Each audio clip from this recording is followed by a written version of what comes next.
Bienvenidos a nuestra segunda edición de nuestro podcast, el YanaCast. El día de hoy vamos nosotros a hablar sobre el torniquete. Y para tener esta conversación hemos invitado a dos personas importantes en el área. A mi compañero Alejandro Aro, que es paramédico y se ha desempeñado en la ciudad de Quito, en el área prehospitalaria, por aproximadamente 20 años. Y de este lado tenemos a mi compañero Jefferson Iturralde, que también es paramédico y también ha trabajado mucho tiempo en el área prehospitalaria.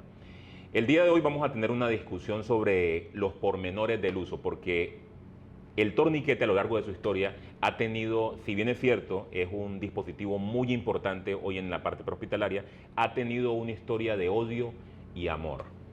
Y se debe, obviamente, a que tiene sus detractores y tiene también sus amantes. Entonces, desde ese punto de vista, el torniquete es un patrimonio principal que fue inicialmente adoptado por los cirujanos. Y los cirujanos lo utilizaban con la finalidad de, en el transcurso de las amputaciones, evitar la pérdida sanguínea. Posteriormente, la popularidad de los torniquetes ha sido patrimonio de las guerras que han habido, como en las guerras napoleónicas importantes. ¿Y en qué otras circunstancias te ocurre? Bueno, en realidad hemos visto que el uso de agentes hemostáticos se ve desde la antigua Grecia, desde la parte egipcia, en el cual incluso Sócrates hablaba de cómo se controla una hemorragia como tal. Entonces, a lo largo de esa evolución ha venido viendo varios parámetros, el del siglo XIX, el siglo XX, y creo que en el siglo XXI vemos la gran eficacia del torniquete como tal. Pues podemos ver varios estudios, por ejemplo, que del 2021 al 2011 se realiza un estudio en 4.297 militares con lesiones en extremidades, en la cual tenían hemorragias exsanguinantes. Vemos que la mortalidad de esos pacientes ha disminuido hasta el 98%. O sea, es una gran relevancia con respecto a lo que se utilizaba antiguamente con estos torniquetes, que se trataba de improvisar. Pero esta evolución ha venido dando buenos resultados y justamente, como usted lo menciona, en la parte militar se ha visto su eficacia como tal. Sí. ¿Y en tu caso qué opinión tienes sobre eso, Alejo?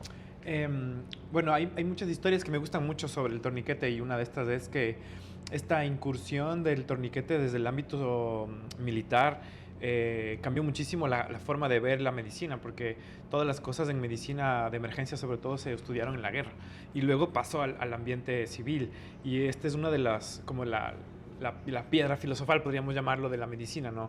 El uso exclusivo en guerra, que de la noche a la mañana hizo un clic y entró a la medicina civil. Me parece que es una de las cosas que vamos a hablar ahora para todos. Exacto, y es que particularmente la historia del torniquete está ligada principalmente a las complicaciones que se han dado, ¿no?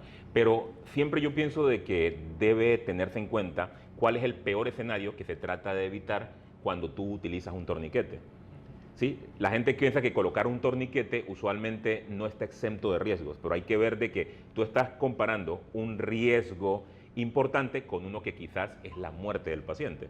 Y frente a ese, obviamente, es mucho mejor que la persona que vive, aunque en algún momento la extremidad sea la que de pronto pierda, ¿no?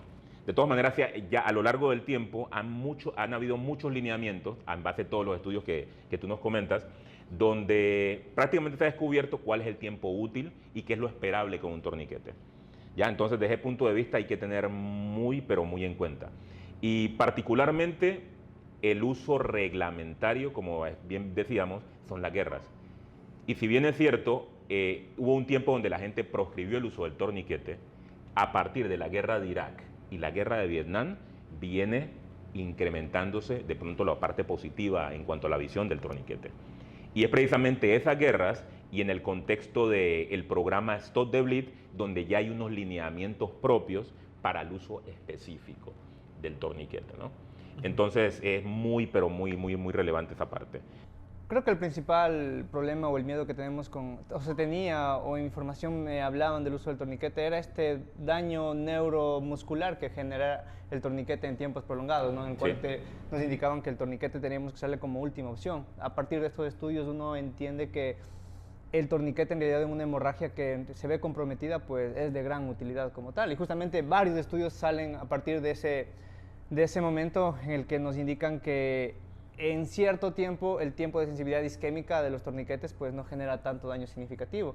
Incluso se habla de un menos del 0.03% de necrosis tisular con el uso del torniquete en menos de los 120 minutos, y una lesión secundaria por el uso del torniquete o pérdida de una extremidad no se ha visto registrada como tal, ya sea salvo con lesiones adyacentes a ese mismo incidente, pero no como tal por el uso del torniquete, que es el principalmente que incluso cuando tú hablas de un torniquete con las personas dicen, no, yo no uso el torniquete, ¿por qué? Porque puede perder la extremidad como tal, o sea, y es ese miedo de la necrosis que podría generar el uso prolongado de un torniquete. Exacto. Por eso es que se tiene ese debate y ese miedo del uso del torniquete como tal.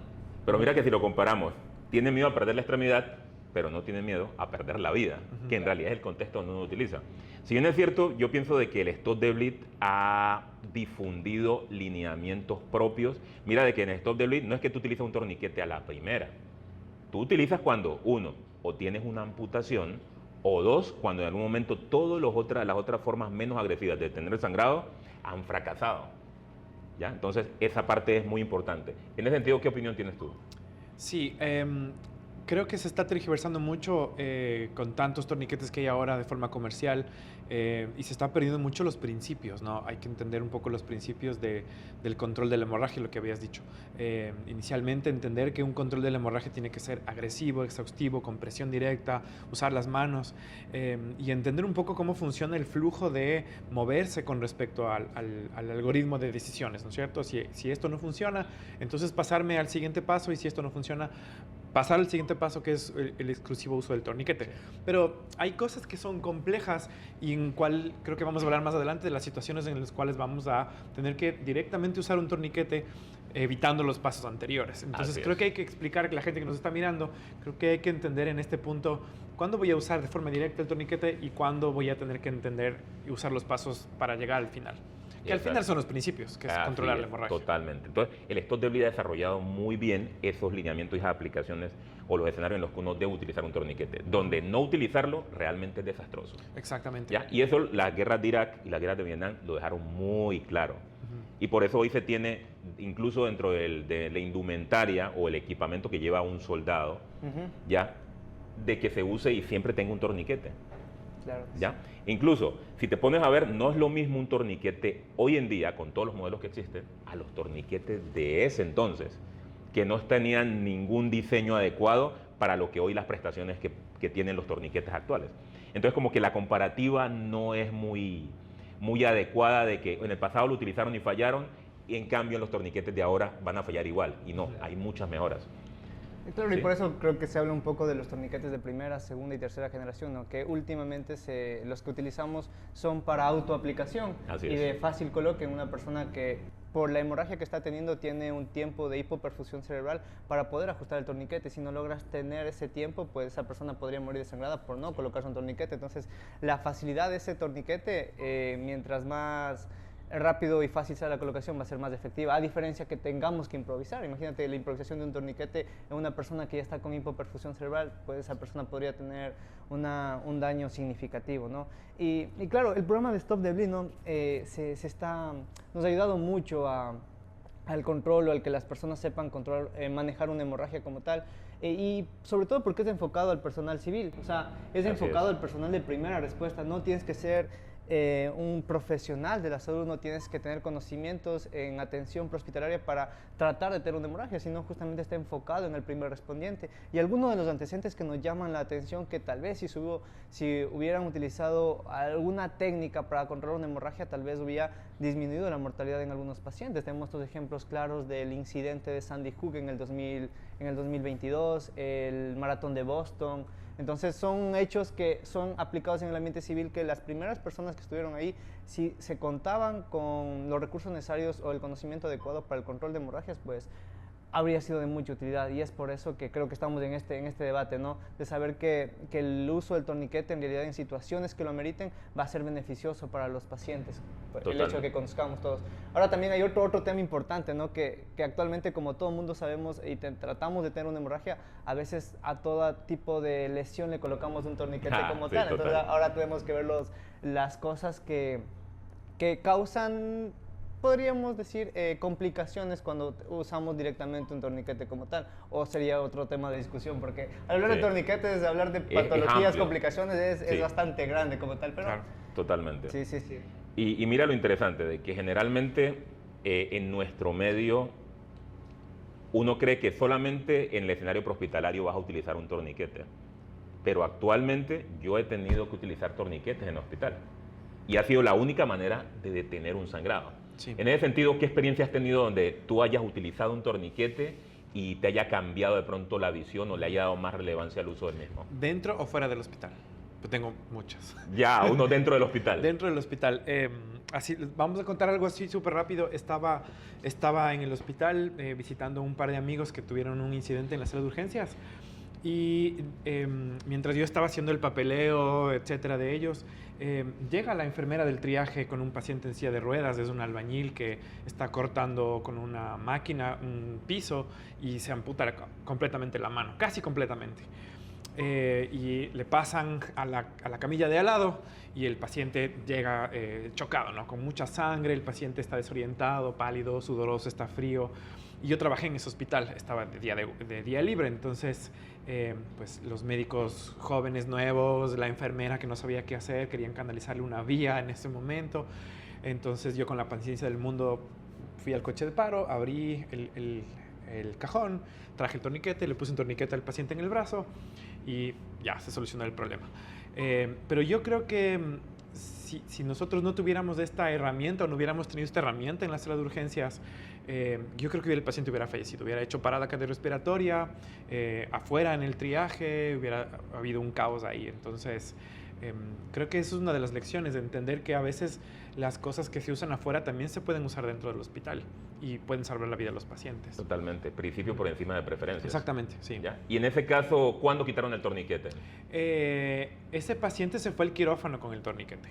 ¿Al quirófano Sí, con el torniquete? se fue al quirófano con el torniquete, le operaron al paciente y en el quirófano le sacaron el torniquete. O sea, el paciente entró directamente al quirófano. Ah, ya, fueron vasculares. Sí, fue en los cirujanos vasculares. Ese es otro caso también que te podía contar más adelante sobre un paciente que le pusimos un torniquete fuera del hospital y tuvimos que entrar al quirófano para sacarlo.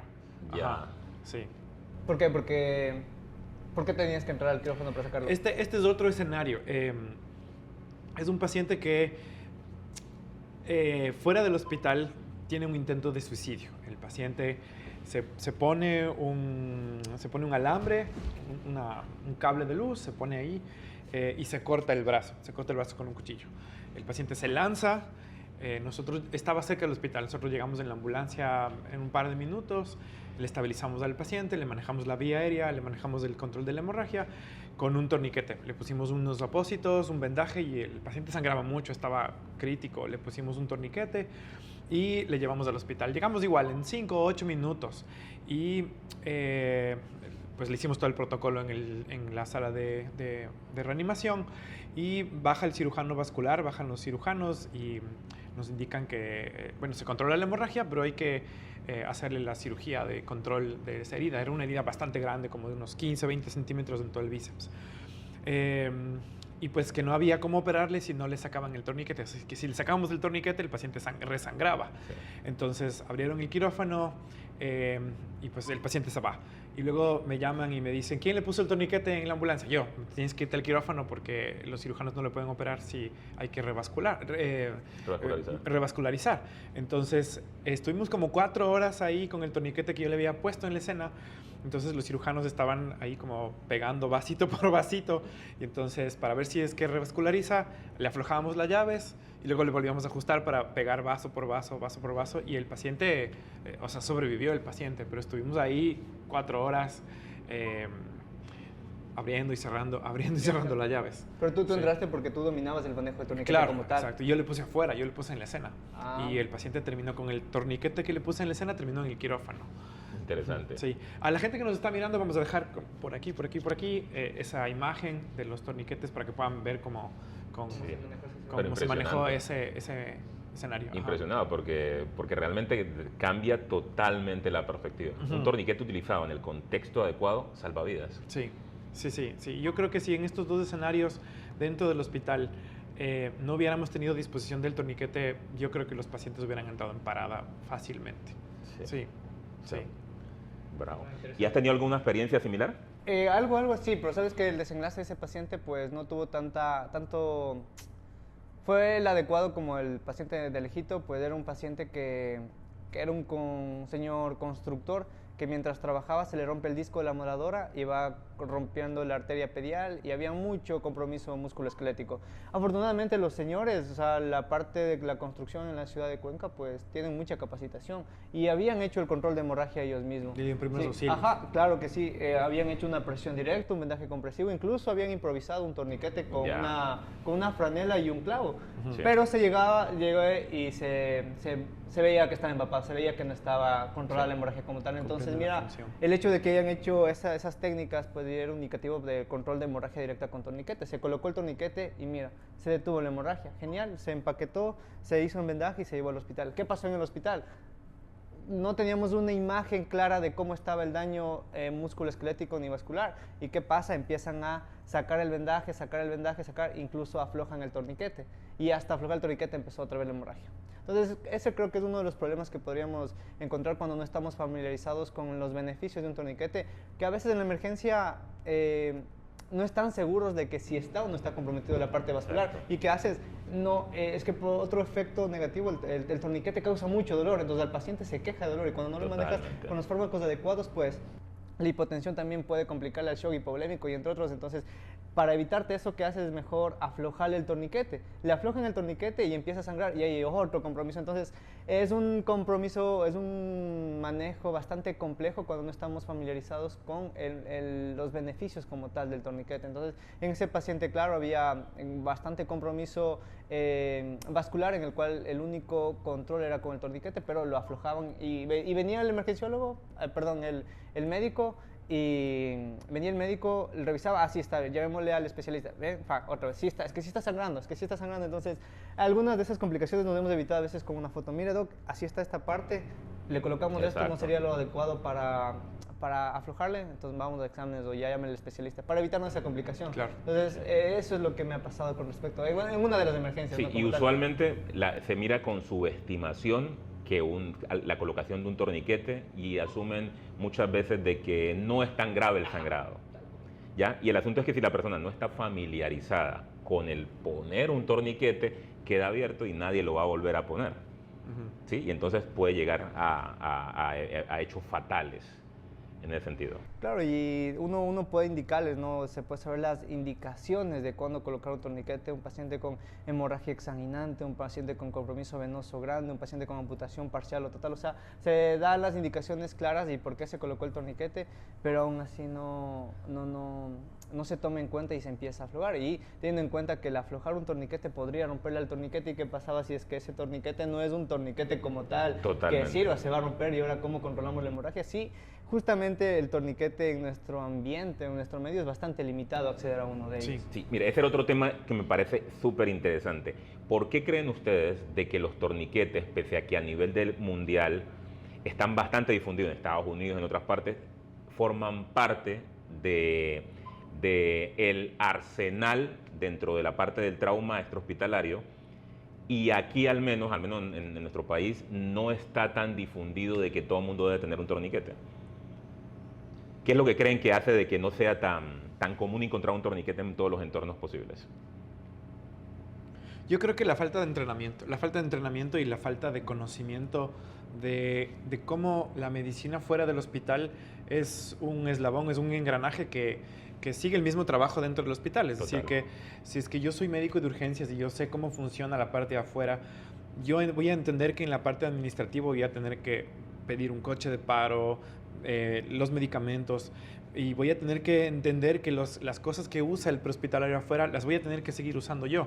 La aguja intraósea, el torniquete, la tabla, el desfibrilador, son cosas que se usan de los dos bandos, de fuera y dentro del hospital. Así es que si mi sala de urgencias no está bien entrenada o el personal que está liderando la sala de urgencias no entiende qué es lo que hace el servicio prehospitalario, va a haber como un bajón ahí. Creo que eso es una de las cosas que podría decirte por mi experiencia. Cuando me he encontrado lugares en salas de urgencias que tienen completamente todo y están súper equipadas. ¿Has encontrado torniquetes Sí. dentro de una emergencia? Torniquetes dentro de la sala de urgencias. En el hospital que trabajaba teníamos torniquetes dentro del coche de paro. Dentro del coche Dentro de del paro. coche de paro de adultos y dentro del coche de paro de niños. Teníamos torniquetes del hospital. Interesante. 4 torniquetes. 2 en el coche de paro de niños, 2 en el coche de paro de adultos. En la sala de urgencias. Que yo creo que es el deber ser. Sí. Y en la ambulancia teníamos 6. 2 en el coche de paro de adultos, 2 en la maleta de asalto de adultos, 2 en la maleta de asalto de niños y 2 en la maleta de triaje. Y cada paramédico tenía uno para su propio uso. Para tu Entonces propio uso. teníamos por guardia, teníamos como 12, 15 torniquetes en la sala de urgencias y en la ambulancia. Proporcionado por tu hospital mismo. Proporcionado por el hospital. Excelente. Mira, Mira, eso es impresionante, Ujú. impresionante. Ah, Sí. justamente verificaba las acciones que se tomaron en cuenta para que el servicio de emergencias en la unidad en la que trabajo no cuenta con torniquetes, y es que uno de los principales problemas que, a pesar de que forma el torniquete uno de los insumos del cuadro básico, no tiene registro sanitario. Claro. Entonces, una institución, ¿cómo puede hacer la compra pública si es que no Ya. tienen los recursos o los Totalmente. requisitos para que puedan acceder a estos parámetros, adquisición. a la adquisición Ajá, del mismo? claro. Entonces, ese es uno de los limitantes con respecto a al lugar donde yo laboro. Ese es el motivo por el cual no tenemos. Entonces, ¿qué hemos tenido que hacer nosotros? Dado la eficacia, dado la necesidad de un torniquete, pues la autogestión. Cada unidad de ambulancia pues tiene que comprar o ver la manera necesaria para nosotros adquirir un torniquete y poder utilizarlo. Incluso los torniquetes personales de cada uno podemos utilizar en la emergencia. Y no porque ya sabemos, ¿no? Esta parte, esta experiencia de que es tan necesario un torniquete en una hemorragia que no se puede controlar, va a ser tu única opción. Y si no tenemos, pues ver otro principio que va a ser muy difícil manejarlo. Sí. Entonces yo creo que también, ¿por qué no accedemos a esta parte del torniquete? Todos, dada la eficacia, es la parte económica también. Sí, También. la parte de acceder a un recurso como este, porque no todas las instituciones donde tú vayas a comprar encuentras un torniquete certificado que te sirva como tal. Exacto. Porque ahora hemos visto que hay muchos torniquetes comerciales que te venden en $2, pero ya hemos visto las consecuencias de esos Trajimos torniquetes. un... Sí, para, Sí. Sigue. Trajimos un torniquete chino. Sí, entonces la política como tal para la adquisición de estos insumos, la parte económica, pienso que son uno de los factores principales en nuestro medio en el cual no podemos tener todos accesos a un torniquete como tal. Ujú. Sí, justamente hablando de esta diferencia, trajimos un torniquete que parece ser un torniquete original, pero es un torniquete chino. Aquí, ahí, en esta. Okay. Tenemos un torniquete chino que parece ser original, pero cuando nosotros lo aplicamos en un paciente, lo que va a pasar es que esta placa se puede romper, o cuando nosotros damos la vuelta a las llaves no funciona. Entonces, claro, la eficacia que dice Jefferson, pues tiene una diferencia significativa con un torniquete. ¿Y cuánto que funciona. prácticamente cuesta un torniquete de estos? Uno de, no sé cuánto cuesta, $5. $2. $2. $2 porque te venden al por mayor, te venden por $2. docena. $2. ¿Y Ajá, si lo pides por chain? Creo que uno. No tiene registro sanitario, no tiene registro de comunidad europea. Sí. Se parecen a los torniquetes originales, pero son torniquetes que... Claro, pero es Exacto. un CAT bastante Sí, bueno. está igualito. con software, Sí. ajá. Y tiene la llave es metálica, mira. Y mira, lejos la diferencia con un Claro. sound, con un Ajá. certificado Sí. como tal, mira. O sea, Sí. Creo que este es uno de los puntos que deberíamos aclarar aquí para la gente que nos Sí, está muy mirando, ¿no es importante. cierto? Cuando vayamos a adquirir un equipo de estos, lo primero y lo más importante, verificar que el torniquete... ¿Dónde está? Aquí está. Verificar que el torniquete tenga registro de Comunidad Europea. Bueno, la gente en postproducción va a poner ahí la Comunidad Europea. Verificar que tenga registro sanitario de Comunidad Europea, que creo que es importante. Exacto, sí. Y entender que el Comité Americano del Control de la Hemorragia y el Comité de Medicina Táctica ha aprobado uso de 3 torniquetes comerciales, que es el SAM, que es este. No es una, ¿cómo se llama? No nos pagan por Una esta pauta, publicidad. No es una una pauta. pauta, pero ojalá SAM, si nos está viendo, que nos pague. Entonces tenemos 3. Es el SAM Medical, que es este. Es el CAT, que se parece Parecido a al chino, pero no es chino. Y el Es SOF. que es Combat Application Tourniquet de North American Rescue, y el SOF, que lo vende Persis Medical, que es una empresa canadiense. Sí. Son los 3 torniquetes comerciales que normalmente entonces deberíamos... Aprobados como tal. aprobados, que Exactamente. normalmente el equipo médico debería usarlo. Sí. Mira, desde esa perspectiva, ¿cuál es el precio aproximado Ajá. de un torniquete bueno que tenga todas esas especificaciones? Lo que hemos visto en nuestro medio, pues a partir de los 40, 45, 50, dependiendo de la marca, pero con la certificación y lo que nos sirva, es ese valor el que vamos a tener. Sí, y la diferencia, ¿no? Es que igual estos torniquetes, si vemos, son de color negro, ¿no? Es más utilizado en el ambiente táctico militar. En el ambiente civil nosotros deberíamos utilizar un torniquete que sea muy llamativo y fácil de ubicar. Okay. Eso, miren, es medio complejo encontrarlo en nuestro medio que sea un torniquete para el ámbito civil. Color naranja. Ajá, no hay quien nos pueda, o se ha tratado de buscar, pero no hay quien nos pueda proveer de estos recursos. Entonces, es por eso, porque no tenemos ese registro que nos pueda, el registro sanitario que nos puedan proveer a las instituciones públicas, que es lo que necesitamos en el área de emergencia. Exacto. Sí, y mira que particularmente, si bien es cierto, si uno se pone a ver, o sea, yo creo que en la mayoría de nuestros casos, no todos los días vamos a utilizar un torniquete. No. No obstante, en el momento que lo necesitas y no lo tienes, hace una diferencia puntual. Yo creo que el torniquete es comparado con el DEA, o sea... Totalmente, Ajá, total. das un curso de reanimación y explicas cómo funciona el desfibrilador y todo el mundo te pregunta, ¿cuánto cuesta? $5,000. Uy, qué caro. Pero en el momento que llega un paciente en parada y no tienes el DEA, te das cuenta de cuán importante era. Lo mismo pasa con el torniquete. ¿Cuánto cuesta? $40, $50. Uy, está muy caro. Pero en el momento que tienes que usarlo y no lo tienes, la gente se da cuenta de, uy, sí, debíamos haberlo adquirido. Y va a haber un problema. Sí. Y en cuanto a los 3 modelos que hemos visto, ¿ustedes con cuál creen que cada uno con cuál se familiariza más o cuál considera de que considera para sí mismo el mejor torniquete? A mí me gusta en particularmente, igual, no es pauta, me gusta mucho el SAM. ¿Por qué? Porque tiene sus dos funciones, ¿no? El autobloqueo como tal, y si es que no se bloquea, pues lo utilizas como un CAT normal. Me gusta mucho ese para trabajar. Yo empecé en el entrenamiento con CAT, porque era el que primero se certificó, el primero autorizado, y me familiaricé mucho con el CAT. Pero funcionan los dos. No he usado un SAM en un paciente real, he usado solo CATs y SOFTs. Pero me parece que todos son la misma forma, solo tienen algunos conceptos diferentes, pero me familiaricé más con el CAT. Sí. A mí personalmente me gusta más el dispositivo de seguridad que trae el SAM, porque ese clic te da cierta seguridad que sobre ese valor de que está funcionando. Está funcionando y ya sobre eso empiezas a ajustarlo mucho más, ¿no? Entonces, sí, o sea, el torniquete, al igual que la vía intraósea y al igual que el DEA, son dispositivos que, si bien es cierto, uno puede pensar de que su valor es muy elevado, pero si tú vas a considerar qué tanto lo usas, te das cuenta de que no es que lo usas todos los días, pero en el momento que necesitas utilizarlo, hace la diferencia entre la vida y la muerte. Sí, exactamente, sí, así funcionan. Creo que son dispositivos que todos los proveedores que trabajamos en emergencia prehospitalaria o intrahospitalaria deberíamos manejarlos muy bien. Sí. Miren, yo creo que los torniquetes hoy en día, ¿ustedes creen que tienen detractores? Sí, yo creo que sí. Sí, hay gente todavía que cree que no se debe usar y creo que está mal fundamentado por el entrenamiento, porque hay gente todavía que no se ha actualizado y todavía está en este plan de el torniquete te puede amputar el brazo o donde te ponen... He escuchado mucho en charlas de primeros auxilios, donde te ponen el torniquete te van a amputar el brazo. Eso es lo que comúnmente he escuchado mucho en clases de primeros auxilios. Sí. Claro, el mismo principio que dice Alejito, incluso... Te he escuchado que recomiendan aún que una vez colocado el torniquete, si es que le has colocado ya, aflójale cada 15 minutos para que tenga una perfusión distal.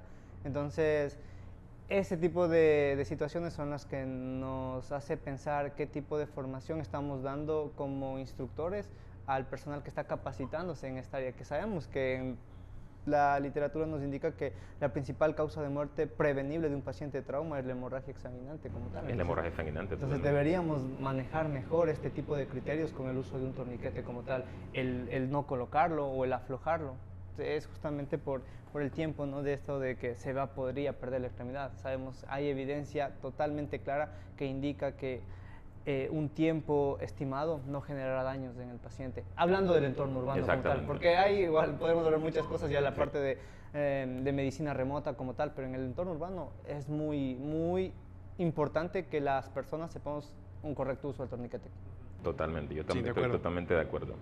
Y mira, o sea, yo creo que en función de todo lo que hemos de pronto revisado sobre el torniquete, ¿cuál sería para ti una conclusión sobre el uso de los torniquetes y el escenario en el que debe estar aplicado? Conclusión, que sea un torniquete comercial que esté normado, como habíamos dicho, que esté normado por la FDA, que esté normado por el Comité Americano del Control de Hemorragia, el Comité Táctico, por cualquier cosa que esté normado. Creo que es la primera conclusión. Segundo, no es un dispositivo tan fácil de familiarizarse, no es un dispositivo en el cual el uso es tan fácil. Hay que tener un entrenamiento previo un poco. Totalmente. O sea, no es que lo compro en la sala de emergencias, lo dejo ahí, cualquiera lo puede usar. No funciona así. Creo que requiere un entrenamiento previo tal cual como el desfibrilador. No es tan intuitivo. No es tan intuitivo. Ningún torniquete es intuitivo. Hay torniquetes que son mucho más difíciles incluso de usar, que hay que darles la vuelta, que tienen unas llaves, que tienen correas y son difíciles. Sí. Entonces creo que el entrenamiento es importante con el personal de salud. Y como tercera conclusión, no perderse lo que me gustó al inicio que dijiste cuando empezamos la charla. No perderse de los principios, porque a veces a todo queremos ponerle torniquete. Nos cortamos la uña con el corta uñas y queremos ponernos el torniquete. Entonces creo que es importante entender este principio. Si la hemorragia es grande, exsanguinante, es una amputación traumática, creo que no deberíamos dudar en usar el torniquete. Totalmente. Sí, sí. ¿En tu caso, Jeff? Corroborando un poquito lo que indicaba Alejo, pues si estamos en un ambiente civil y somos primeros respondientes y vemos una hemorragia, me parece excelente que la primera persona que esté en el escenario coloque un torniquete o tenga la noción de tener una hemorragia. Nuestro trabajo como personal de salud o personal prehospitalario es ver si es que esa herida tiene criterios para que se mantenga con un torniquete o podríamos pensar en una técnica de reconversión.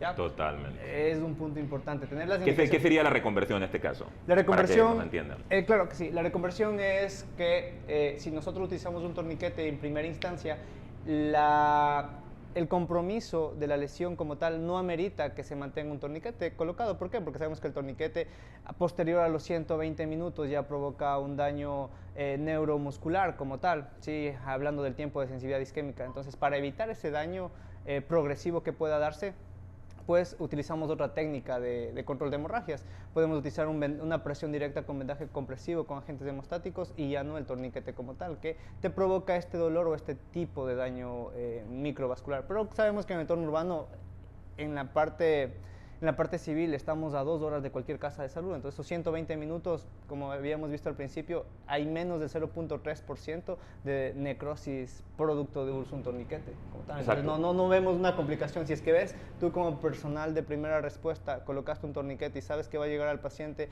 en menos de 2 horas a una casa de salud, perfecto, no pasa nada, llega el personal de emergencias, ve si es que es adecuado y se mantiene el torniquete o no se mantiene el torniquete como tal. Totalmente. Sí. Y mira, y eso que tú mencionas es muy importante. O sea, quizás en el entorno civil la aplicación tiene quizás mucho más beneficio que utilizarla de pronto tanto en el entorno militar, dado de que los tiempos en los cuales tras que tú colocas el torniquete vas a una casa de salud donde en las condiciones más adecuadas te lo van a retirar y vas a tener una resolución de pronto quirúrgica del problema. Claro. En cambio, por ejemplo, mira, en la parte militar muchas veces la persona se pone el torniquete y la circunstancia bélica impide de que esa persona pueda llegar de evacuación, claro que sí. Evacuación en menos del tiempo requerido para empezar a ver manifestaciones adversas del torniquete. Sí, exactamente. Y obviamente sucumben ante la amputación. Y eso hay que entenderlo, pero no por eso, al menos la parte de la mortalidad es algo que se puede extrapolar muy perfectamente del entorno bélico. Sí, claro que sí. Eso es lo que se ha hecho normalmente siempre. Extrapolar la parte militar a la parte civil y cambiar el protocolo y el proceso porque el contexto es completamente diferente, obviamente. Sí. Entonces, en conclusión, los torniquetes bien aplicados en el mejor entorno, el entorno más adecuado para su aplicación, salvan vidas y están totalmente indicados. Espero que esta charla que hemos tenido aquí, esta conversación, haya sido de bastante provecho y utilidad para ustedes. Los vemos en nuestra próxima edición.